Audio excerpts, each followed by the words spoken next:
In a world full of distractions, there is one big question on every dog owner's lips. How do I become more than just the person holding the other end of the leash? We all get dogs with a dream in mind, a vision of the future. And if right now your everyday reality isn't quite that picture you had in mind, you are in the right place. It really doesn't have to be this way. You absolutely can and will be more to your dog than just the person who gets in between them and the world. The key is you need to be more sexy. More sexy than the neighbourhood cat. More sexy than the jogger in the park. More sexy than that half-eaten hamburger they just found on the floor. And yes, even more sexy than the dog across the road. I'm Tom. And I'm Lauren. Together we're Absolute Dogs. And you're listening to the Sexier Than a Squirrel podcast.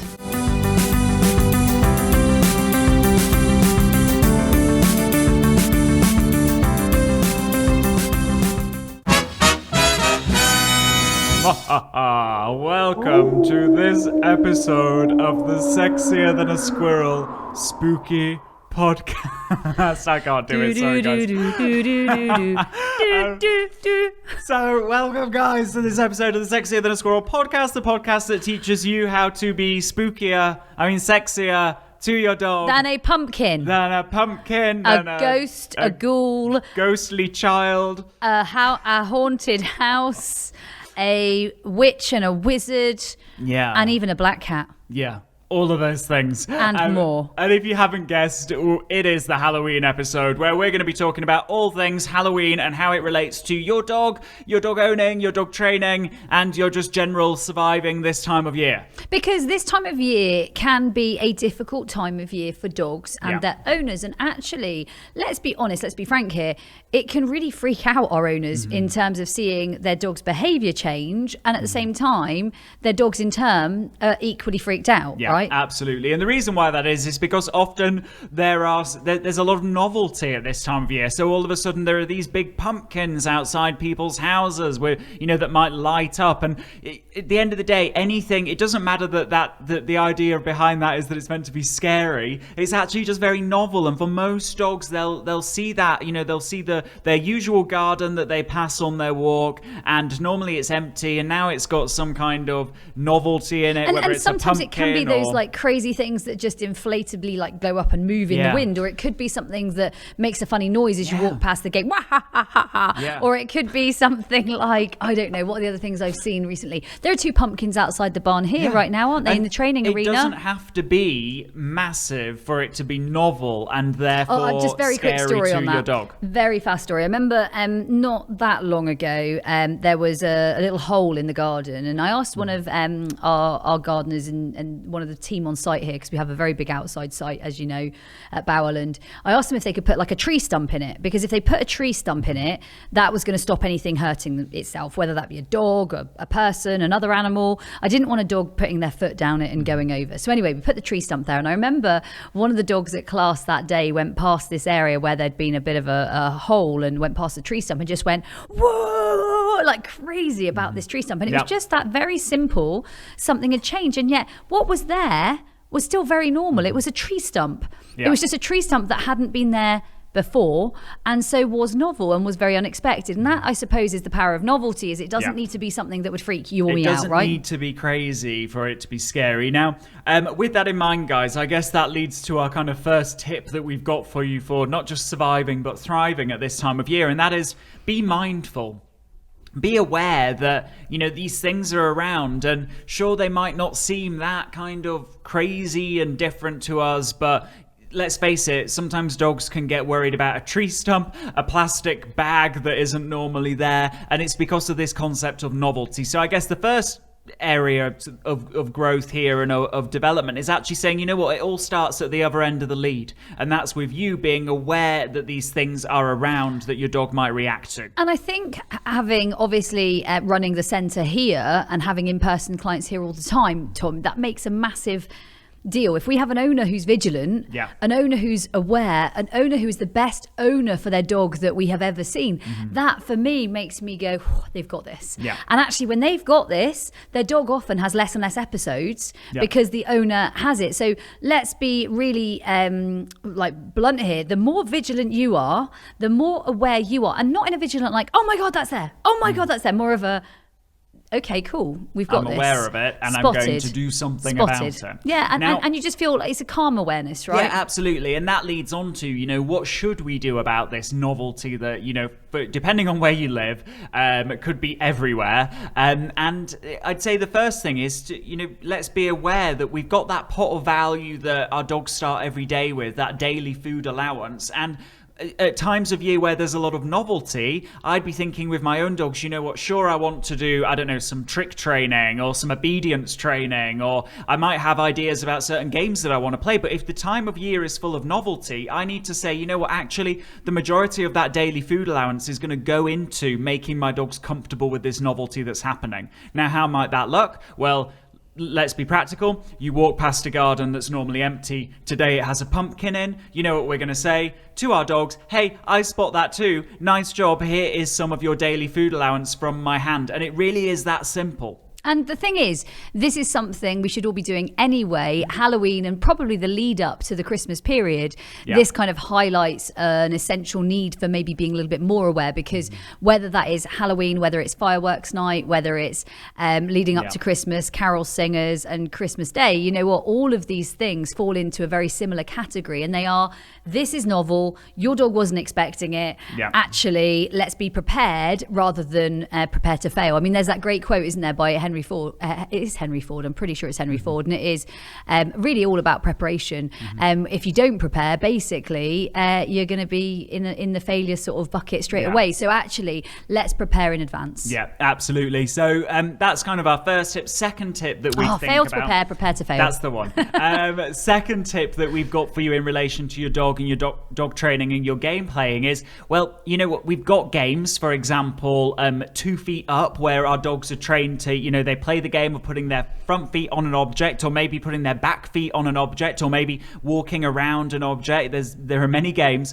And the cool thing that you can do is you can use some of the new novelty in the environment, if your dog's comfortable with it, as a way, and actively encourage them to interact with that novelty. So, for example, can you put your 2 feet up on a pumpkin? Oh my word, you can. That's amazing. It's Halloween. Oh my themed, God, it needs to be a challenge. It needs to be a challenge. The doggy pumpkin challenge. 2 feet on. Yeah. 2 feet on. So I guess that's the first one. And then the second thing that we could think about is often people might be wearing, and obviously Halloween this year is going to be a little bit different to normal, as is everything in the world right now, but there'll be people wearing weird things. And so one thing to be kind of mindful of and aware of is, first of all, not taking that for granted that your dog's going to be fine for that. And secondly, actually seeing it as a new way of growing optimism. And seeing it as a new opportunity, because I think so many people miss the opportunity in whatever's going on, and they get like fretty and worried and anxious and we need to worry about this. Actually, most of the time there's a lot that we can be excited about, a new opportunity to work with. A good example of that is I live in a really rural place. We don't, I mean, to be honest, where we live, not all that many Halloween activities go on, do they? It's really? Like, it's not. Eliza, who is my 8-year-old daughter, she's like desperate to go out and trick or treat. And I'm like, well, Eliza, there's not really anywhere to go. Like we'd have to drive somewhere. We'd have to drive somewhere. And then I don't know where we would drive to. I don't think people are all that engaged with it where we live. But the funny thing is that, like, for example, where I live, very, very rural, and we don't, you rarely see somebody walk past the front of the house, let alone, it's a rare occasion. Anything else. And then once a year, and I still don't fully understand why this happens, but it's happened a good few years in a row now, so I'm guessing it's like a yearly event. Once a year, there is a Santa in his sleigh with bells on, and it's like a motor sleigh. It's not. This isn't pulled by reindeers.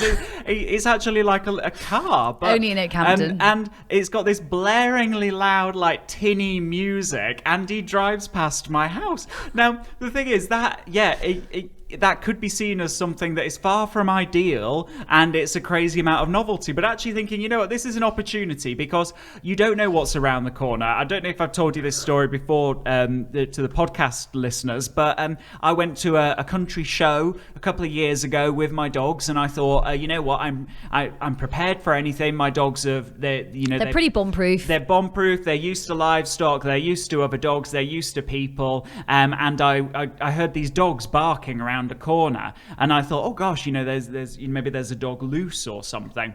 But no, I go around the corner and there are two massive camels. Now, I don't know how much you know about Devon, where we live. I don't know how much you know about country fairs. However, there are not often camels there, and I was not prepared for that. But because I'd inspired optimism in my dogs, I think my dogs are actually more cool with that event than I was, because I'm like, why are these camels there? And they're like, oh, bit of novelty. It's got two humps. It's basically a cow. It's fine.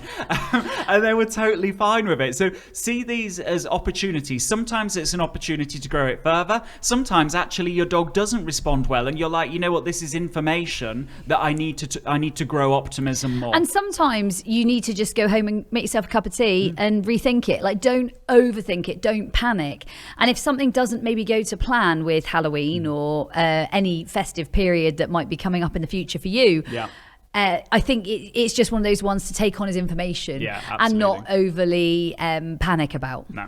And then I guess the next thing that we would advise kind of in the lead up to Halloween is that don't put yourself in situations where you think that it might not go so well. So if you currently find yourself in a routine where you are walking your dog of an evening, knowing that Halloween is approaching and that the evenings might be especially spooky in the lead up to it and during Halloween, actually, why don't we ditch the routine in the lead up to it so that our dogs aren't anticipating a walk at that time? That then facilitates us being better owners. And I know that we always talk about ditch the routine and how it's beneficial because it lowers their arousal level because they're not anticipating and whatever else geeky stuff we can talk about there.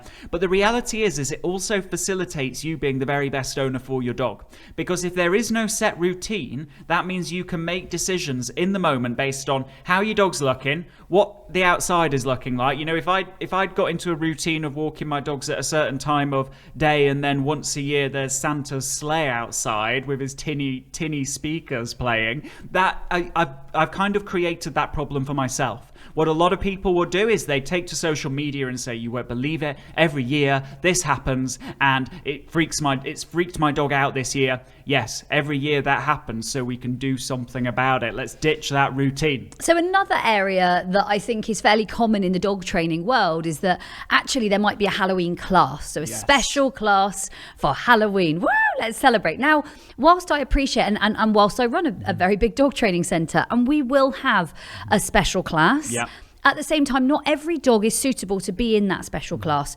And what we might say to certain owners is, this week we're going to either let you work one of the team's dogs, or we might say come without a dog and lots that you can learn, and your dog might not be right for this class right now. And as much as that might sound difficult to hear, I think what we need to do is make the right decision by our dog. And for a lot of dogs, a super fun Halloween games class might be right. And equally, for a few dogs, it might not be right. And I think it's okay to sit in either category, right, Tom? Yeah, absolutely. And so what we've got to be aware of is that there's an element of what we can do to prepare, what we can do to grow our dogs. And effectively, all Halloween is just novelty. You know, think about the cows with the two humps.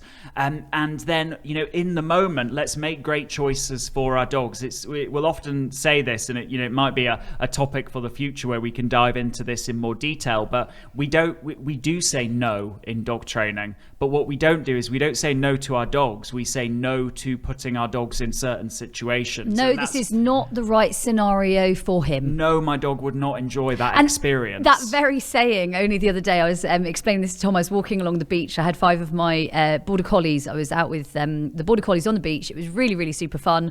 Lovely, lovely day. Big German Shepherd, lunging, barking at the end of his lead. Man shouted out, hello, can I? And he was waving and he was excited and he was trying desperately to get my attention. He left big lunging German Shepherd with his partner, ran at me with my border collies, and there was nobody on the beach. It was right at the end of the beach, and he said, your dogs look so enthusiastic, they look so fit, they look so athletic. Would it be possible for my German Shepherd to have a really nice run around with them? And in that moment, I was like, I'm so pleased I have this line, because the mild panic went to sort of go through, I really want to appease him, and I really want to do the right thing by him. Well. And he does mean well, and he's a nice man, and he has asked permission, and yet I'm looking at his lunging German Shepherd feeling that is not going to be a good experience for my dogs. And so I say, because the line is at the tip of my tongue, I'm really sorry.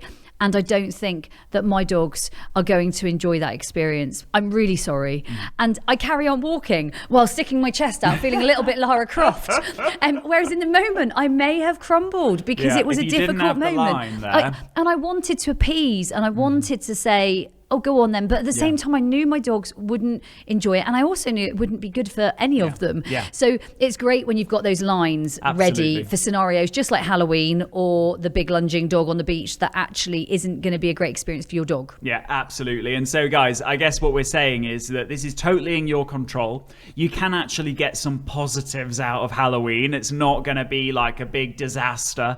And I guess the final thing to say is to just recap on something that we said earlier, and that is that sometimes in dog owning, things do not go well. Sometimes they do not respond well. And what we've got to do is we've got to take that as information, and we've not got to take that as a predictor of the future. We've got to take it as information right now. You know what? Maybe I need to grow more optimism. Maybe I need to grow more focus, more disengagement. This is not going to be my story from now on. And we all find ourselves doing it. You know, that time when our dog, our young dog might bark at another dog for the first time, and we have that like few seconds of falling into, oh my gosh, she's going to be reactive. It's, you know, she's dog reactive. She's dog aggressive. And then you've got to kind of catch yourself and be like, hold on a second. No, what actually happened here is she barked at another dog. Nothing else happened. And let's not overthink things. Let's not over dramatize things. Let's not make things bigger than they are. Yeah. Let's not turn it into their whole life history. Let's not turn it into who that dog's going to be from now and forevermore. Yeah. Let's actually just say, okay, that happened. Yeah. Let's put that to bed. Information. Is it the way I want to grow them? No. Which way do I want to grow them? Perfect. Yeah. That's what I'm going to carry on and do then. Yeah, absolutely. So, guys, the top tips are: be mindful of novelty, be aware of novelty. Secondly, keep that daily food allowance to one side and make sure that you're pairing when novelty happens, whether it's some cackling outside the door, maybe Lauren's visiting. So rude. Whether it's someone knocking on the door and doing trick-or-treating, whatever it might be. You know, let's pair it with novelty. Thirdly, let's get our dogs, you know, if our dogs are confident with that, let's get them interacting with this novelty and exploring this novelty, maybe 2 feet up on a pumpkin as an example. Fourth up, you know what, sometimes it's really good to say no in dog training, but it's not at your dog, it's at the experience. And that might even be down to this year saying, you know what, my dog's not ready for repeated knocks at the door, they're just going to bark. What I'm going to do instead is get a big kind of bowl of candy and I'm going to pop it on the doorstep, and there's going to be a sign saying help yourselves, and that is going to be the experience that I provide this year, because that is where my dog is at and that is what my dog needs. So with that, guys, that was the Halloween, especially spooky episode of the Sexier Than a Squirrel podcast. We'll see you next week in the Sexier Than a Squirrel podcast. Happy Halloween. Enjoy Halloween for everything that it is. Enjoy saying no and being the best dog owner that your dog could ever wish for. And remember, stay sexy. Hey, before you go, have you taken part in the worldwide Sexier Than a Squirrel challenge? It's a 25-day online video program, huge energy, amazing community, and over 6,000 people are already taking part. The only question is, you know where you are today, where do you want to be 25 days from now? Head to absolutedogs.me/sexy.